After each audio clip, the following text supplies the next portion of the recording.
Hello welcome to my channel queen of chatters. చాలా రోజులు అయిపోయింది ఒక వీడియో ఒక వ్లాగ్ ఏదో ఒకటి అప్లోడ్ చేసి ఏదో పీకెత్తామని చెప్పి యూట్యూబ్లోకి వస్తాం, కానీ ఒక్కొక్కసారి ఆ పని కూడా చాలా కష్టమే అన్న ఫీలింగ్ కూడా వస్తుంది. ఒకరోజు మేము మా ఫ్యామిలీ కలిసి అలాగ షికార్కి వెళ్ళాం. సో ఆ రోజు వెదర్ అయితే ఇంకా చెప్పవసరం లేదు. నా హెయిర్ చూస్తే మీకు అర్థమైపోతుంది. జనరల్గా ఇలాంటి వెదర్ ఇలాంటి హెయిర్ వచ్చినప్పుడు పిచ్చి పిచ్చిగా అయిపోతుంది హెయిర్, కానీ ఇలాంటి మూమెంట్స్ చాలా తక్కువగా వస్తూ ఉంటే అప్పుడే క్యాప్చర్ చేసుకోవాలి అనిపించింది. ఇంకా రోడ్డు మీదకి వెళ్ళాక మనం చేసే మొదటి పని ఏదైనా ఉంది అంటే తినడం. ఆ తినేది కూడా మనకు నచ్చిందే తినాలి కాబట్టి నాకు చాలా ఫేవరెట్ అయిన ఏదైనా ఉంది అంటే ఇదనమాట. నేను దహిపూరి చాలా ఎక్కువ ఇష్టపడతాను. సో బయటికి వెళ్ళినప్పుడు కంపల్సరీ ఇది నేను తినాలి అని నేను ఫిక్స్ అయ్యే వెళ్తాను.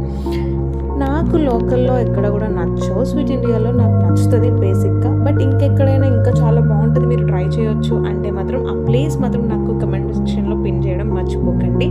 సో ఆ తర్వాత ఇంకా అక్కడ వరకు వెళ్ళాక మనం బీచ్కి వెళ్ళకుండా ఉంటామా? వైజాగ్లో మనకున్న పీస్ఫుల్ ప్లేస్ ఏదైనా ఉంది అంటే అది బీచే కదా. సో అట్లా బీచ్కి కూడా వెళ్ళాం. కానీ ఆ రోజు వెదర్ కొంచెం రైనీగా కొంచెం విండ్ ఎక్కువ ఉండడం వల్ల అట్లాగా థండర్స్ ఇవన్నీ వచ్చాయి. ఆ తర్వాత ఇంకా బయటికి వెళ్ళాక ఫొటోస్ అవన్నీ క్వైట్ కామన్ థింగ్స్ కదా ఇప్పుడవన్నీ. సో ఆ ఫార్మాలిటీస్ కూడా పూర్తి చేసుకొని చక్కగా మళ్ళీ ఇంటికి రిటర్న్ అయిపోయాం.